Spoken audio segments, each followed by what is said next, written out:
বিশ্বকাপ ফুটবল 2026 এর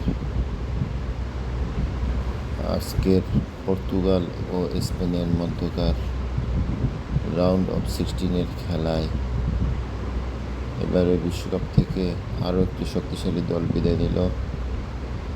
দুই শক্তিশালী দলের লড়াই ছিল এটি। পর্তুগাল ও স্পেনের মধ্যকার খেলা ছিল। স্পেন 1-0 গোলে জয়লাভ করে। স্পেনের পক্ষে মেরিনো নির্ধারিত 90 মিনিটের পর অতিরিক্ত প্রথম মিনিটেই গোলটি করেন। আজকের খেলার বিজয়ী দল স্পেন কোয়ার্টার ফাইনালে মোকাবেলা করতে যাচ্ছে